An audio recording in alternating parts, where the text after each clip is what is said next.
Hey guys, welcome back to the podcast. I'm Amanda. I'm Laura. And I'm Kendra. And I cannot believe that I forgot to mention this, but I just wanted to celebrate and thank everybody who voted because our podcast, the Drive Time Debrief that you're listening to right now, won the Best Physician Wellness and Burnout Podcast Award. That was at the 2026 Doctor Podcast Awards at Podfest back in January. So thank you. That is such a tremendous honor. Thank you so much. Woo. Yes, thank you guys. We feel so today, I'm so excited. It's so cool. We're coming up on is it our third birthday or our fourth birthday in March? Fourth. I can't. Fourth birthday. We're 4 years old. Boom. Yeah. Okay. So today, let's talk about how a physician's helper identity can quietly fuel burnout. So if you're a physician, you likely went into medicine because you genuinely, at the deepest level of your soul, wanted to help people. But today we're talking about something that looks noble on the surface, totally gets praised and reinforced in medicine, and yet quietly drains so many physicians dry. Our identity as the helper. Being a helper isn't the problem, it's over-identifying as the helper and never choosing when or how you help. It's always just a yes. So how is this helper identity formed? Most physicians didn't accidentally become helpers. I feel like there's a special, altruistic, smart, intelligent doer that is attracted to medicine. So we kind of self-select in the first place. And then we get into medical training, and guess what we're rewarded for? Being reliable, saying yes more than anyone else, putting everyone else's needs first. Definitely don't go to the bathroom even in the middle of your rounding or shift or whatever it is. Helping somebody else's emergency becomes greater than our own basic needs. We become proud of how much we don't need others, how independent we are, being able to be that grinder, the one that pushes through, the one that stays late and doesn't complain. I was in a book club, some were doctors, some were not. And we were telling the story of how cool our colleague was because he had literally passed out from dehydration at work, but he kept seeing patients because we hooked him up to an IV and like, how cool. And she was like, the non-physician people in the book club were horrified, and seeing the look on their face, I was like, wait a second. It was the first time I ever was like, maybe that's not good. The crazy things we brag about.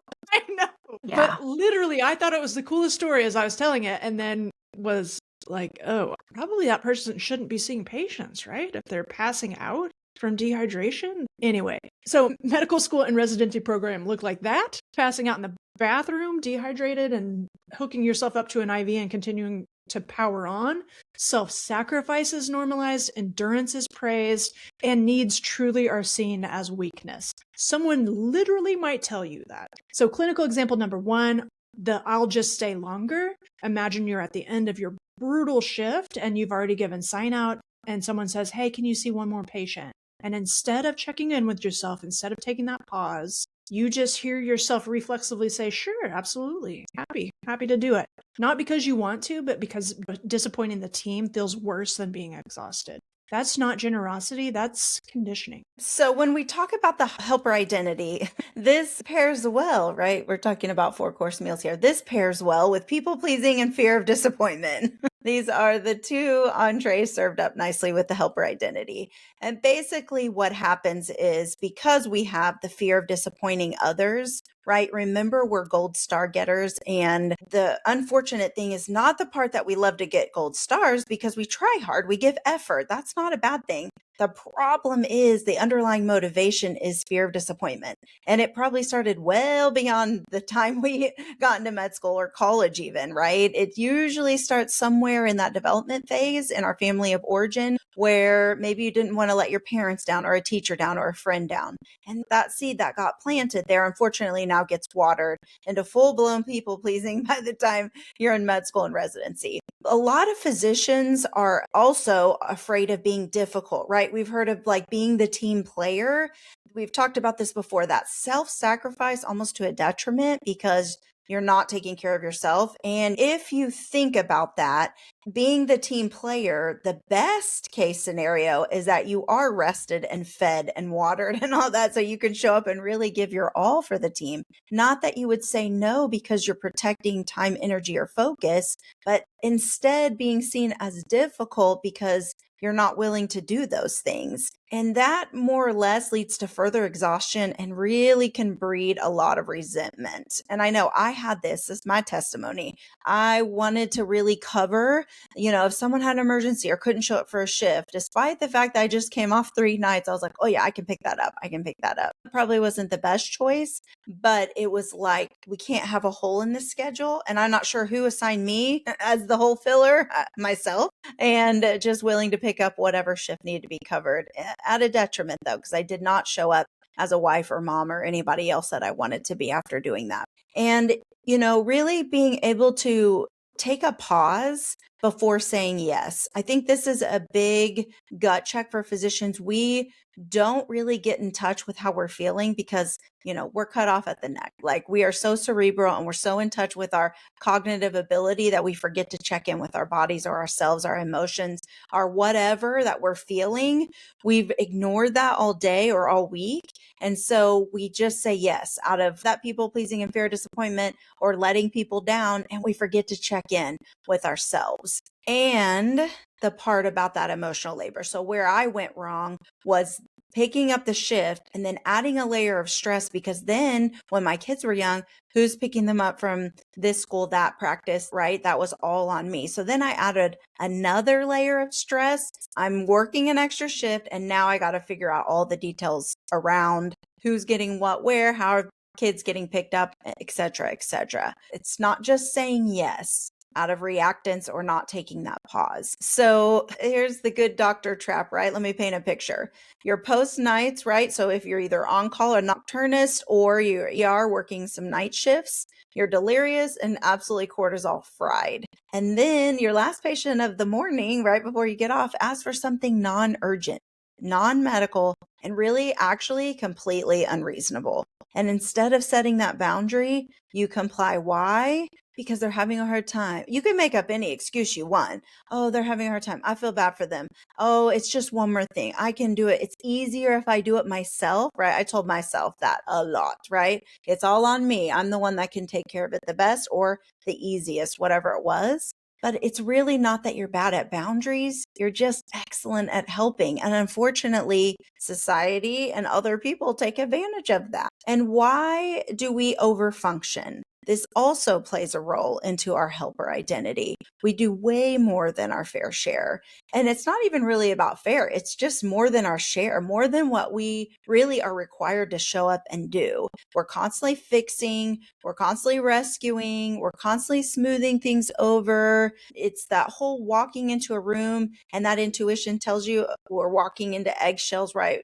That people are delicate, the patients are delicate, the people you work with, you're just constantly being that person that smooths things over because you can anticipate before anyone asks. I can read a room. I know when I walk in and there is tension. It's thick, right? I mean, you can cut it with a knife sometimes. And I anticipate that. And then I'm working extra hard to smooth it over, whether they were just rude to my nurse or whatever it is, you can anticipate. And then you're working really, really hard to make everybody feel good, feel better, work better, whatever it is. And so when you do that, when you cover gaps that aren't yours to cover, when you're fixing the system problems individually, right? Because who nominated us to fix our whole healthcare problems? I don't know. No one that I know of. But you absorb a whole bunch of emotional chaos, and that is just too much. It was not yours to carry, and that doesn't actually help what you're intending to show up and help. And so while that can be a load at work, at home, it's the same. You carry that emotional and mental load. It's the same. You can walk into a tense situation. Anybody have a house full of teenagers like I do? Like it can be tension in like 0 to 60 flat. You're just like, whoa, what just happened?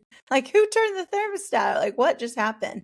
But over time, if you're that person that continually is analyzing, fixing, smoothing over, resolving, showing up, this is going to create a quiet resentment. It's going to make you emotionally exhausted, and it is quietly leading to burnout. It is a major player, an underlying quiet fact that leads to burnout. It's kind of like that feeling that you tell yourself, I give and give and give all the time, and nothing ever fills me back up. So if you're the emotional support doctor that I just described, you're not just treating chest pain, diabetes, and everybody else's mental health issues. You're also managing the family's anxiety, buffering staff conflict, apologizing for boarding, the waiting room throughput, taking all of this responsibility on yourself that is completely outside of your control. No wonder you're tired. No wonder you are totally fried. And no wonder you can't even see straight sometimes. You're doing some unpaid emotional labor on top of the clinical medicine that you strive to give every single day. I had a couple of thoughts while you were saying those things too. Just a couple of other unintended consequences of this overfunctioning.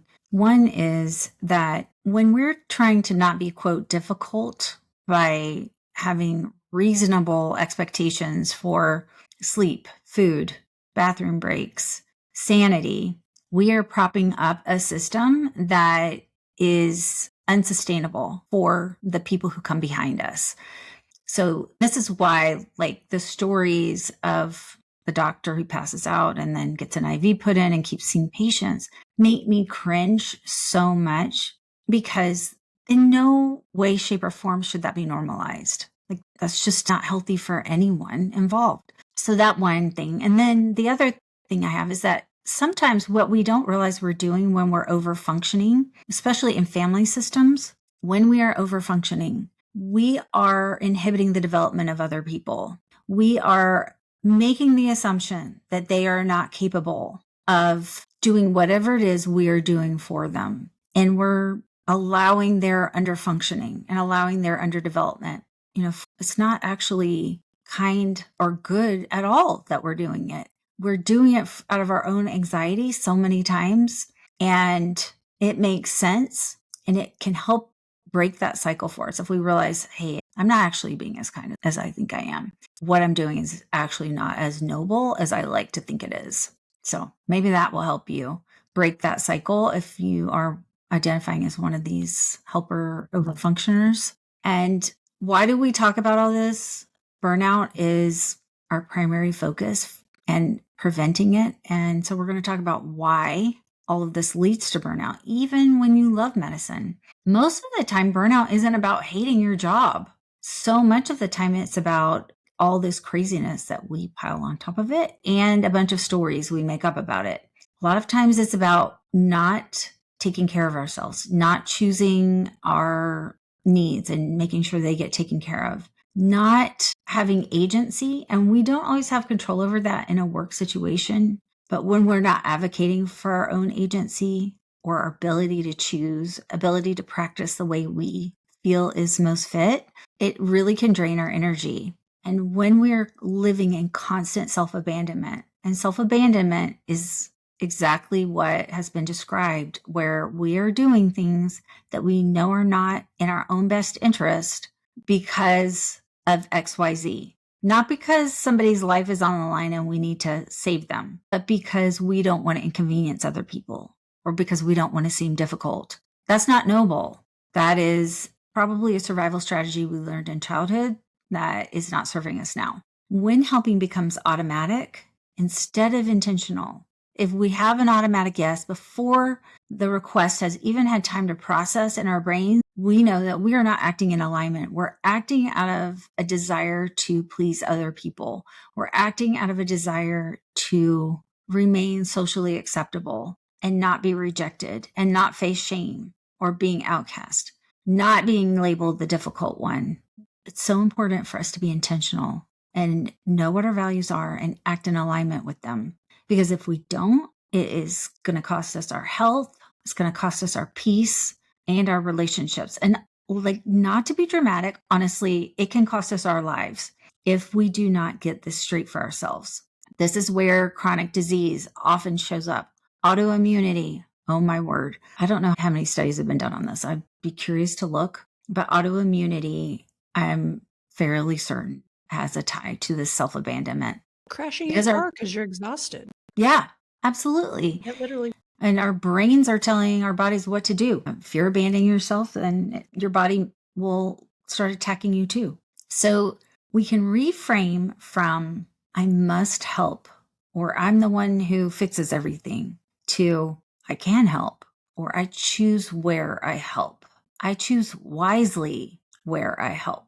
The goal is not to stop caring, and the shift is moving from obligation or like this survival instinct, honestly, to I'm going to choose intentionally. Is this good for me? Is this good for my family? Is this good for the system at large? Going from a reflexive yes to an intentional yes. So a values aligned helper looks like this. They know their limits, they choose where their energy goes, and they help without abandoning themselves. They are not going to pick up work after having worked 3 nights in a row when they know that they're exhausted. They're not going to agree to do something on a night when they've already promised to take care of themselves or to spend time with loved ones. Notice their energy. It is very clear. It's so interesting. When you pay attention, you can tell what gives you energy and what drains it. I was just talking to a client earlier today. You're just like, I love my work and these meetings drain me. I'm like, you do not have to go to all the meetings. You do not have to go to all the meetings. Choose where your energy goes. Help without abandoning yourself. This doesn't mean you don't ever help. Just make sure you're not abandoning yourself when you do help. And then don't confuse self-sacrifice with professionalism. I'm not saying there's never a role for self-sacrifice, but self-sacrifice as a way of living is a fool's errand. It is not good for you.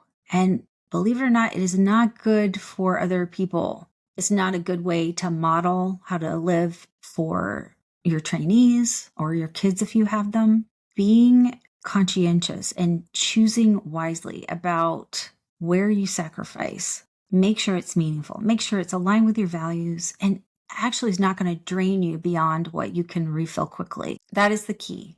And if you think of someone who is completely professional, they are not walking around seeing patients with an IV in their arm. And as brave as that was, I would just argue it's not sustainable for everyone and it's not professional. So make sure that your sacrifices still align with your professional identity. So there's some micro shifts that we can make. Before you say yes, ask, do I want to do this? Or am I trying to avoid discomfort? Am I feeling anxious because I don't want to feel disapproved of by saying no? I don't want to be disliked. That's an important piece of information. Discomfort can become your friend. When we are able to embrace discomfort, we can get to the things that we want in life. That discomfort is not danger.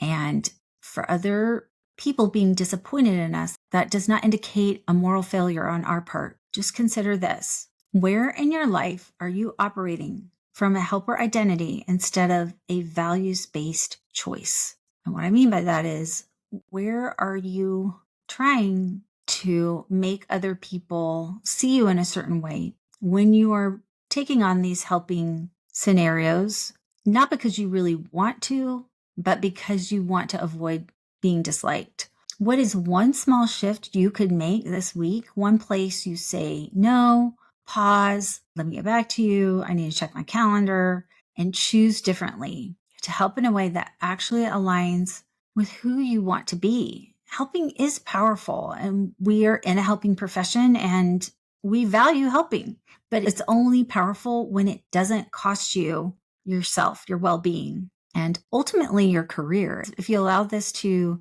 go on and you burn out, you can cost yourself your career. You can be a deeply caring physician without setting yourself on fire to keep whatever situation, whatever dumpster fire you're working in.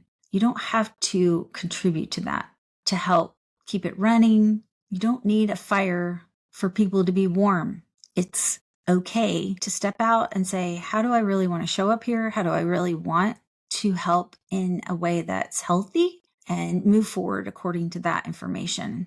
Yeah, such a great conversation and just an awareness because, like I said, we were made as helpers. I think medicine as a whole really attracts people who love to help. It is that altruism, it's that drive that I think really chooses us just as much as we choose medicine. And so don't get us wrong here. We are helpers, but there is a way to do it that is sustainable and that actually protects you in the long run to have longevity in this career. We need great doctors, great APPs, great nurses, great everyone in healthcare, because all of us together as a team make a real difference. But that is if we're all showing up well fed, well watered, well rested, all the things, ready to help and ready to give our all. So thank you for joining us today, friends. And if you found this conversation helpful, the best way to support us is to subscribe. So go ahead and click that button now and leave us a rating and a review, because it helps other physicians find this podcast and it moves us up on the list.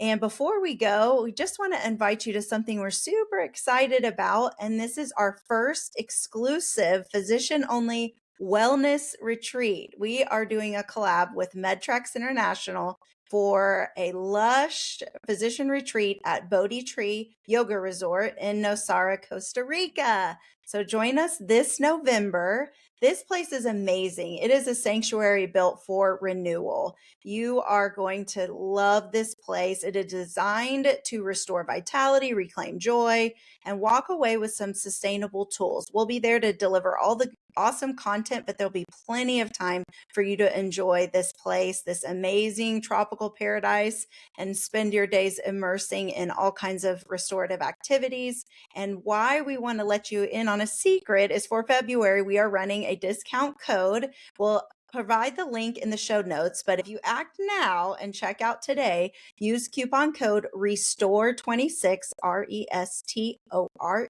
26 at checkout, and you can get a discount. It's only for February, so act fast. Thanks for spending time with us today, and until next time, you are whole, you are a gift to medicine, and the work you do matters.